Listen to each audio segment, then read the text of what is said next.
संजय गांधी निराधार अनुदान योजना, श्रावण बाळ योजना, दिव्यांग पेन्शन योजना, वयोवृद्ध योजना, विधवा पेन्शन योजनेच्या सर्व लाभार्थ्यांसाठी अतिशय आनंदाची अपडेट असणार आहे।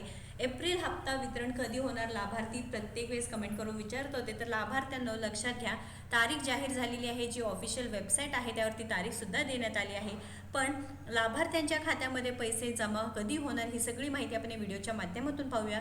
वेबसाईटवरती काही बदल केलेले आहेत, त्या संदर्भात सुद्धा आपण सविस्तर माहिती पाहणार आहोत। चॅनलवरती नवीन आहे, अजूनही आपल्या योजनायात्रा चॅनलला सबस्क्राईब केलं नसेल तर नक्कीच आपल्या चॅनलला सबस्क्राईब करा। फेसबुकवरती व्हिडिओ पाहत असेल तर नक्कीच आपल्याला फॉलो करून घ्यायचं आहे।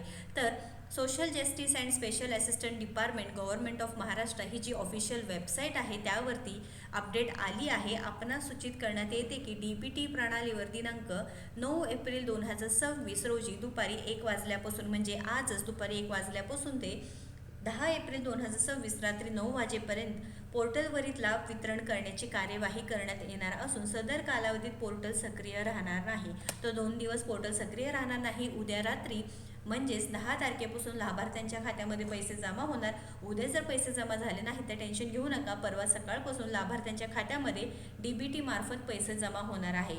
आता बरेच लाभार्थ्यांना मार्चचा हप्ता देखील आला नाही, मग ते पेंडिंग हप्ता आणि एप्रिलचा हप्ता एकत्रित येऊ शकतो का? तर पेंडिंग हप्ता मिळत नाही शक्यतो तरी आता फक्त एप्रिल महिन्याचा लाभ तुमच्या खात्यामध्ये जमा होणार आहे व इथे दिव्यांग पेन्शन योजनेच्या लाभार्थ्यांना 2,500 रुपये व निराधार योजनेच्या सर्व लाभार्थ्यांच्या खात्यामध्ये 1,500 रुपये जमा होणार आहे।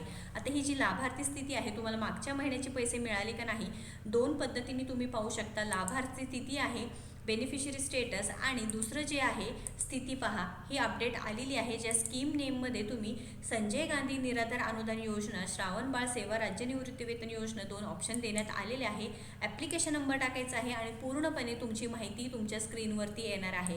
अशा पद्धतीने तुम्ही काय करू शकता, तुमची जी लाभार्थी स्थिती आहे ते तुम्ही पाहू शकणार आहात, किंवा मग जे लाभार्थी स्थिती आहे जुन्या पद्धतीने आधार नंबर टाकून कॅप्चर टाकून तुमच्या मोबाईलवरती OTP येणार आहे, किंवा तुमचं रजिस्ट्रेशन नंबर देखील तुम्ही इथे पाहू शकणार आहात। तर अत्यंत आनंदाची अपडेट आहे, निराधार योजनेच्या सर्व लाभार्थ्यांच्या खात्यामध्ये हे पैसे आता उद्यापासून जमा होणार आहे। महत्त्वाची अपडेट आहे, जास्तीत जास्त शेअर करावं। अशाच महत्त्वपूर्ण अपडेटसाठी आपल्या योजनायात्रा चॅनलला व पेजला फॉलो सबस्क्राईब करा। धन्यवाद।